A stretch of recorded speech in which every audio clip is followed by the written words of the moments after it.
नमस्कार. Khelo India games या सिरीजमधील आज आपला चौथा व्हिडिओ आहे. आजच्या व्हिडिओमध्ये आपण काय बघणार आहोत, तर जे काही 6 पद्धतीने खेलो इंडिया गेम्स खेळल्या जातात, मग ते नेमके कोणत्या वर्षी स्टार्ट करण्यात आलेले आहेत. मी 2 पद्धतीने सांगते. एक तर अशा स्टुडंटला सांगते जी ज्यांना लक्षात ठेवायलाच त्रास होतो आणि पाठ होत नाहीये, तर अशा स्टुडंटने काय करायचं, एकदम पहिले स्टार्टिंगला जे स्टार्ट झालेले आहेत, फॉर एक्झाम्पल यूथ गेम जे सगळ्यात आधी स्टार्ट झालेले आहेत, ते काय नावाने स्टार्ट झाले होते, तर स्कूल गेम्स या नावाने स्टार्ट झालेले होते. त्यांचं नाव बदलून यूथ गेम्स करण्यात आलं. ते सगळ्यात आधी म्हणजे कधी 2018ला स्टार्ट करण्यात आले.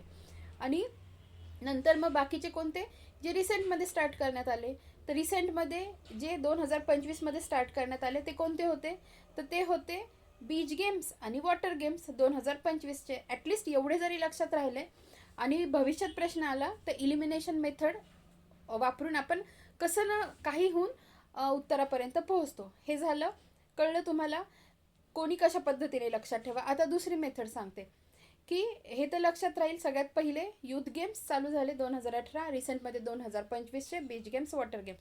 आता कसं लक्षात ठेवायचं बघा. एक तर जे यूथ गेम्स चालू झाले होते, आपल्याला आपण जेव्हा स्टडी करतो आपल्याला हे आठवतं, अरे यूथ गेम्स नंतर आपण युनिव्हर्सिटी गेम्सचा अभ्यास करायला लागलो होतो. म्हणजे यूथ गेम्स नंतर जे युनिव्हर्सिटी गेम्स त्याच्यानंतर चालू झालेले, यूथ नंतर युनिव्हर्सिटी गेम्स चालू झालेले, मग ते 2020मध्ये. ठीक आहे. यूथ गेम्स 2018, युनिव्हर्सिटी गेम्स 2020, आणि त्याच्यासोबतच युनिव्हर्सिटी गेम्स ज्या वर्षी सुरू झाले त्यासोबतच विंटर गेम्स पण सुरू झाले, असं लक्षात ठेवा.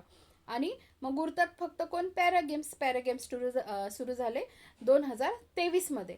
राहतील का लक्षात बघा, मी एकदा रिपीट करते. यूथ गेम्स सुरू झाले 2018. त्याच्यानंतर मी सांगितलं रिसेंटचे तरी लक्षात ठेवा 2025मध्ये, ते कोणते, बीच गेम्स आणि वॉटर गेम्स. यूथ गेम्स नंतर स्टार्ट झालेले कोणते होते, तर युनिव्हर्सिटी गेम्स, ते सुरू झाले 2020. मग 2020ला अजून कोणता गेम सुरू झाला, विंटर गेम्स. आणि मग एक उरतो पॅरा गेम्स, ते कधी स्टार्ट झाले, तर 2023मध्ये. अशा पद्धतीने ह्या सगळ्या गोष्टी नीट लक्षात राहतात. लवकरच भेटूया पुढच्या व्हिडिओमध्ये. धन्यवाद.